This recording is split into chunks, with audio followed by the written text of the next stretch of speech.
As I was preparing for this Good Friday service and thinking once again about the story of Jesus' death, I started to think about the people who were directly responsible for it.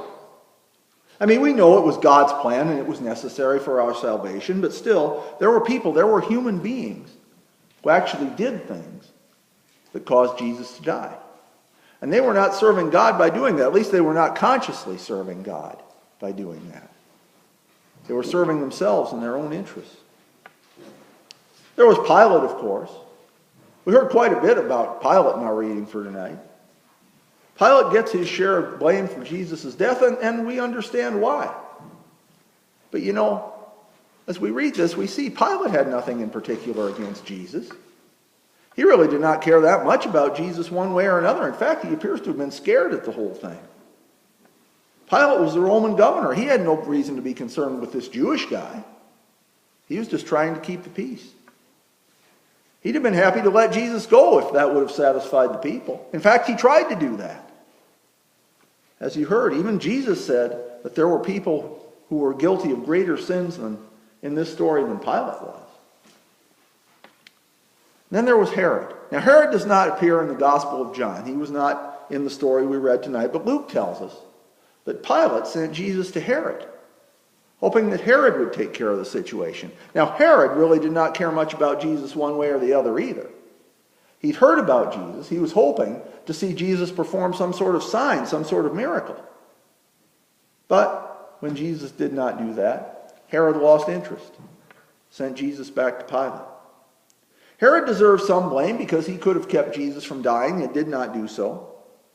But really, he's a pretty minor character in this story. And there was Judas. Now, of course, Judas was the one who betrayed Jesus to the chief priests and the Sanhedrin. He had gone to the Jewish authorities, reported to them where Jesus was going to be. But Judas just helped set things in motion.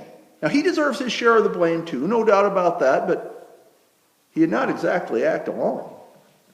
In fact, without the actions of lots of other people, what Judas did would have made no difference at all. There was Caiaphas. Now, Caiaphas does not appear in our reading for tonight either. He appears earlier than this. Caiaphas was the Jewish high priest. Now, he definitely was one of the people who wanted Jesus dead. He was one of the priests plotting against Jesus.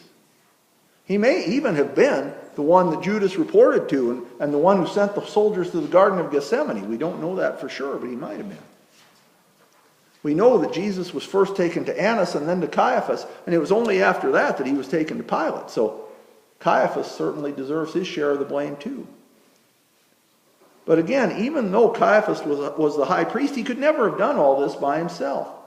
As I said, he plotted with the other priests to do this. He had to have them on his side.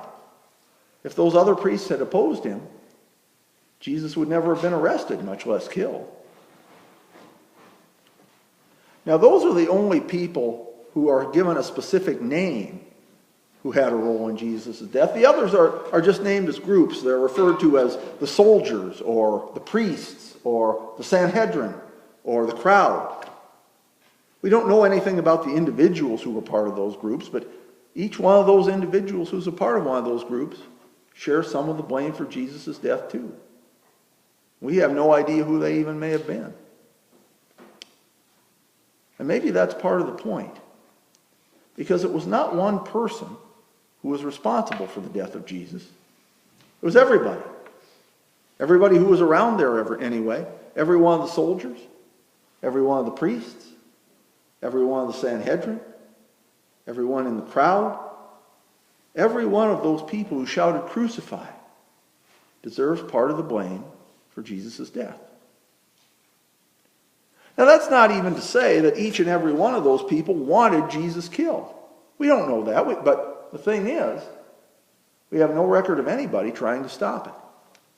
We have no record of anyone standing up and saying, "No, this is wrong, we should not be doing this." If anyone was opposed to having Jesus killed, they either kept it to themselves or eventually decided to just go along with it, the way Pilate did. Not even the disciples would stand up and try to stop it. Judas betrayed Jesus. Simon Peter denied knowing him. The rest appear to have run away and hid. No one was willing to stand up with Jesus. Maybe there was nothing they could have done. Maybe if someone had stood up, it would have made no difference. Some of them probably told themselves that. It might even have been true. But we'll never know. Because we have no record that anyone even tried. We have no record that anyone attempted to do anything to help Jesus. In the end, it was just Jesus himself, alone, against the entire world. In the end, it was just Jesus, alone. Would you and I be any different, do you think? If you or I had been one of the soldiers or one of the priests or one of the crowd, would we have been willing to stand up and say, no, this is wrong, we should not be doing this? Or would we have just kept our opinions to ourselves? Decided to just go along with it, let it happen, stay out of trouble. I have no reason to think that we would have been any better than the people in the crowd. I certainly have no reason to think I would have been any better than the people in the crowd. And I especially see no reason to think I'd have been any better than Simon Peter or the rest of the disciples. I'd love to believe that I would have tried to do something, but if I'm honest, I don't think I probably would have.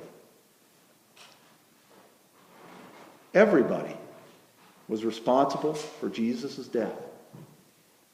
But you know, it seems like, as we look at this, maybe it could not help but be that way.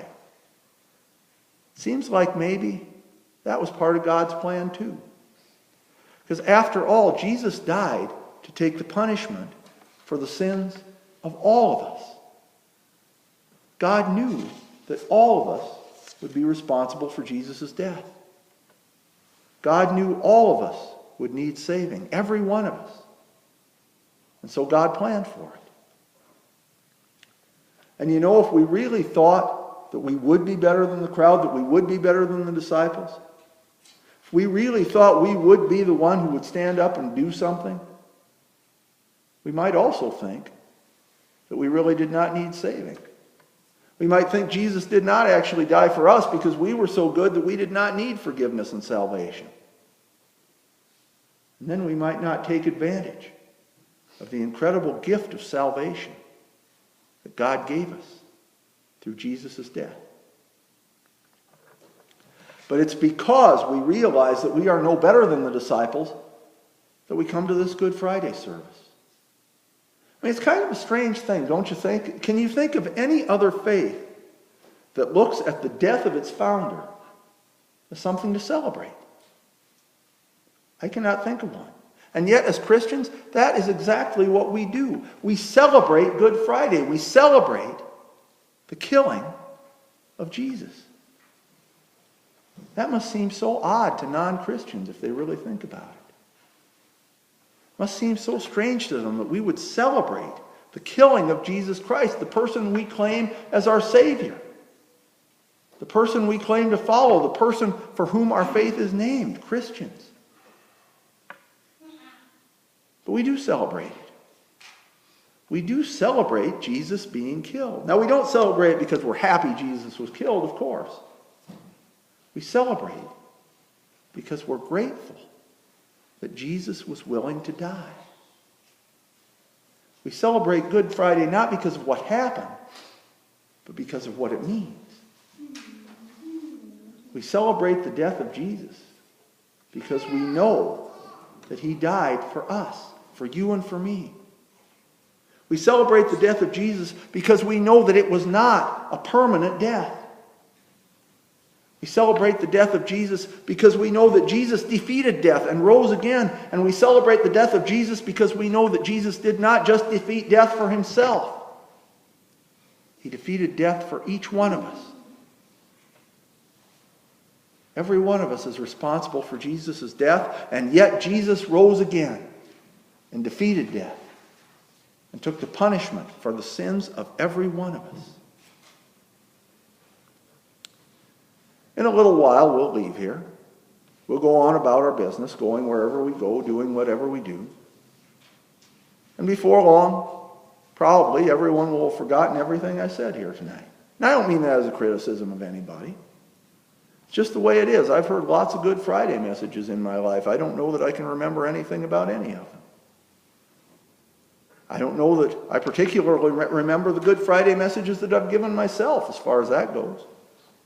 And I'd have no reason to expect that this message will have any more impact than those did. But what I hope is that we will all think about Good Friday and what it means for each of us. Each one of us was responsible for Jesus being killed. And Jesus willingly allowed it to happen so that each one of us would be saved.